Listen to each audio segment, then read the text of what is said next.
Assalamualaikum warahmatullahi wabarakatuh. Saya Nur Adwahdatul Jannah dengan NIM 2314040043. Di sini saya akan menjelaskan materi mengenai prosedur untuk memenuhi tugas akhir semester dengan mata kuliah Algoritma dan Pemrograman dengan dosen pengampu Bu Sri Wahyuni. Baik, langsung saja ke materi. Yang pertama, saya akan menjelaskan mengenai pengertian prosedur. Prosedur dalam Pascal adalah subprogram atau bagian dari program utama yang digunakan untuk menjalankan sejumlah instruksi tanpa mengembalikan nilai ke pemanggilnya. Dengan prosedur, program bisa dipecah menjadi bagian-bagian kecil yang lebih mudah dikelola, dibaca, dan digunakan kembali. Selanjutnya, perbedaan prosedur dengan function. Prosedur digunakan untuk menjalankan serangkaian perintah atau tugas tertentu tanpa mengembalikan nilai kepada program utama. Artinya, setelah prosedur dijalankan, ia hanya melakukan sesuatu seperti mencetak teks ke layar, tetapi tidak menghasilkan atau menyimpan hasil perhitungan. Contoh prosedur yaitu jika kamu ingin menampilkan pesan selamat datang, kamu bisa menggunakan prosedur. Sedangkan function adalah subprogram yang juga berisi serangkaian perintah, tetapi bedanya function akan menghasilkan atau mengembalikan sebuah nilai. Nilai ini bisa berupa angka, teks, atau jenis lainnya, sesuai dengan yang didefinisikan. Function biasanya digunakan dalam perhitungan atau logika. Contohnya, jika kamu ingin menjumlahkan dua angka dan mendapatkan hasilnya, kamu bisa memakai function.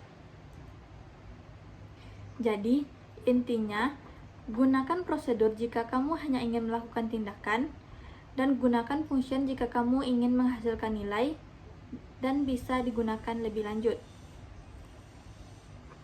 Selanjutnya, prosedur dengan parameter.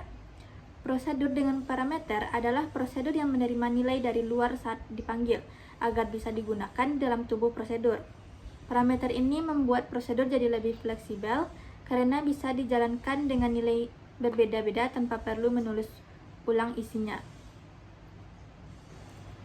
Baik, selanjutnya kita akan mencoba menjalankan program prosedur, di mana saya membuat program input data barang dan tampilkan barang, di mana berisi nama, jumlah, harga satuan, daftar barang, dan total harga. Seperti yang teman-teman lihat di layar, saya sudah menyelesaikannya.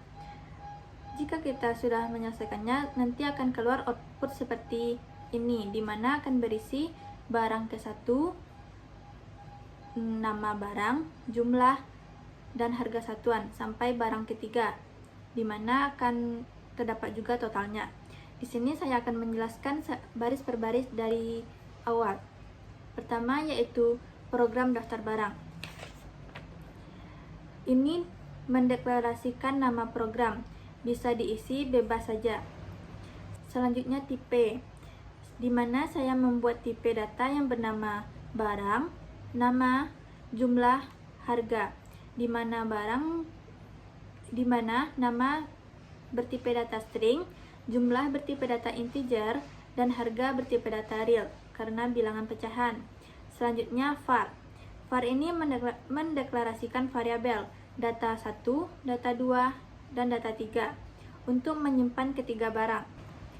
Selanjutnya yaitu prosedur input barang, di mana prosedur input barang ini merupakan nama prosedur berfungsi untuk memasukkan data barang.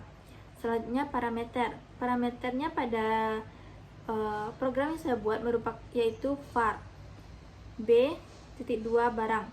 Artinya kita bisa mengirim variabel dan isinya kembali. Selanjutnya write. Menampilkan pertanyaan tanpa pindah baris. Selanjutnya readline. Readline digunakan untuk membaca jawaban. Selanjutnya prosedur tampilkan barang, yaitu nama prosedur kedua, digunakan untuk menampilkan isi barang. Begin merupakan awal dari blok utama program yang akan dijalankan. Selanjutnya readline. Pada readline ini ada 0.2 artinya digunakan untuk desimal di akhir. Selanjutnya yaitu wordline input data barang. Pada wordline input data barang ada 3 barang yaitu data 1, data 2, dan data 3. Selanjutnya wordline daftar barang. Sama seperti input data barang tadi, daftar barang juga menginput ketiga data tersebut. Selanjutnya yaitu total. Total digunakan untuk menghitung total semua barang. Selanjutnya wordline. Wordline kita gunakan untuk menampilkan jumlah total harga pada semua barang. Selanjutnya readline.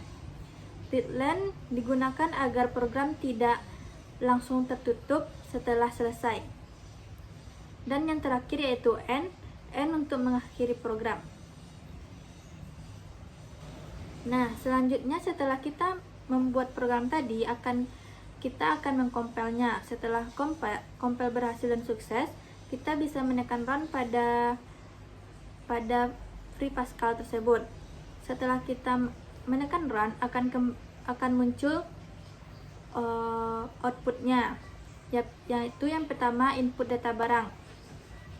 Yang barang ke-1 nama barang, kita coba buat buku,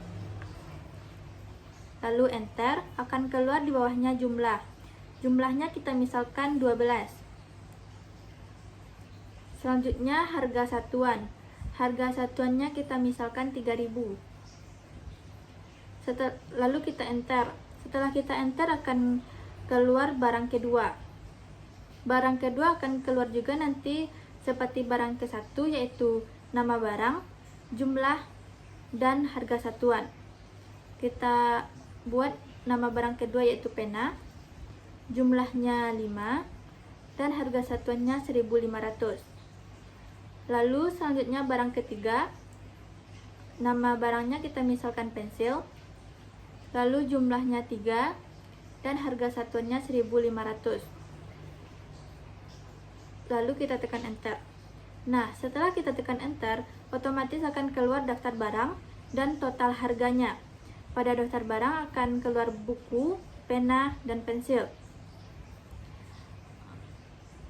Di daftar barang ini akan keluar langsung total harganya, di mana buku 12 kali 3.000 yaitu 3.600, pena 5 kali 1.500 yaitu 7.500. Selanjutnya pensil 3 kali 1.500 yaitu 4.500. Nanti jumlah hasil dari buku, pena, dan pensil tadi dijumlahkan kembali yaitu total harga. Total harganya 4.800.